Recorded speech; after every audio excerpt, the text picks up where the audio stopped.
Hello everyone, আসসালামু আলাইকুম। Welcome back to my channel. যে তোমাদের আজকের ক্লাসটি হচ্ছে রাইট ফর্ম অফ ভার্বসের আরও একটি সফট ক্লাস। চলো শুরু করি। Jessore board 2022। Would you mind receive my letter? কিছু মনে না করলে আমার লেটারটা কি তুমি গ্রহণ করেছো? I am extremely sorry for late.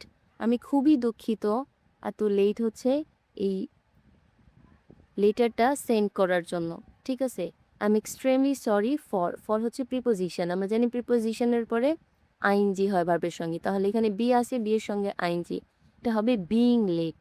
Had I had any message about your illness?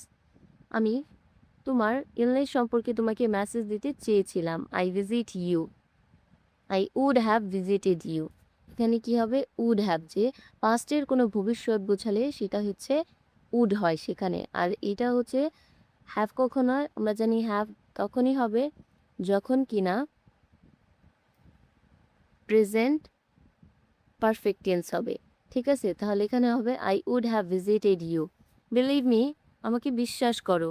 Since my return from Australia, মানে আমার অস্ট্রেলিয়া থেকে রিটার্ন করতে করতে I have got myself engage in raising awareness among people.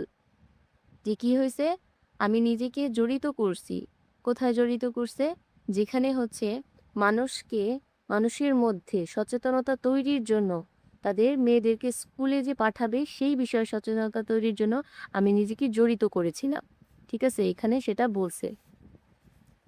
তাহলে যদি god থাকে, আমরা জানি কিছু ওয়ার্ড আছে সেগুলোর পরে ডাইরেক্ট V3 হয়। যেমন গটের পরে এখানে হবে ইনগেজড। ঠিক আছে,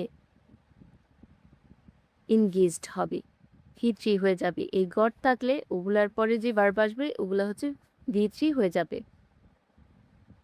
এরপরে in raising awareness among people saying their daughters to school. কি উদ্দেশ্য? এখানে একটা উদ্দেশ্য বোঝাইছে, কিন্তু যে তাদের মেয়েদেরকে কি করবে? স্কুলে পাঠাবে। এই জন্য সে হচ্ছে অ্যাওয়ারনেসটা হচ্ছে তৈরি করার জন্য সে নিজেকে জড়িত করেছিল। তাহলে এখানে হবে to send there daughters to school. In this country, এই দেশে, girls deprive of proper education and guidance, মেয়েরা হচ্ছে পুরোপুরিভাবে বঞ্চিত।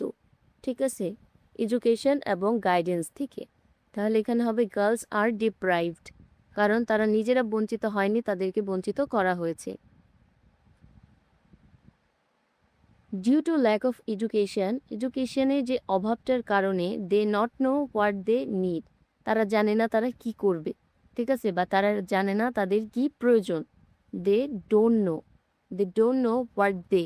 আমরা জানি দে হচ্ছে প্লুরাল, প্লুরালের ক্ষেত্রে ডুই হয়, মানে ডোন্ট নো হবে। হোয়াট দে, দে একটা হচ্ছে প্লুরাল সাবজেক্ট, এরপরে যা আছে ভার্ব তাই হবে need. What they need for years, অনেক বছর ধরে। দে নেগলেক্ট ইন সোসাইটি, ঠিক আছে, তারা হচ্ছে সমাজ থেকে তাদেরকে কি করা হয়েছে? বঞ্চিত করা হয়েছে। তাহলে এখানে এই অ্যান্সারটা ভুল আছে। এখানে হবে they have been neglected in society. Passive মোডে হয়েছে এটা। তাহলে আজকে ক্লাসটি এই পর্যন্তই, পরবর্তী ক্লাসে দেখা হবে। আল্লাহ হাফেজ।